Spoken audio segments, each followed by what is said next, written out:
Ayun, nakayabusa oh. English speaking pala yan, Dads eh. English speaking. English speaking. Ikaw na lang ang mausap. Ikaw na lang ang mausap. Gago! English speaking. Napalaban pa sa usapang English.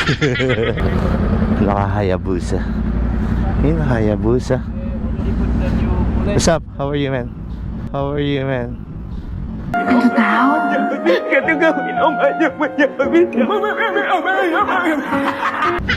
Hayabusa. Sheesh. God damn. So napapa-English tayo. Gagamitin natin yung grade 3 nating na English. Ay, may ano, tagas. Hablit? I don't know, I think so. I think that's Goland, man. I feel like a little, I don't know why that's happening. Kinaturan niya na ako ng English, umalis na ako. Ayun, may kasama rin tayo dito. Papatambay, R1. Kaso lumapit pa din Balik siya. ng R1, no? No, that's mine. This I don't know. Mamaya na lang. Sumasakit yung ulo ko, English. Aray ko!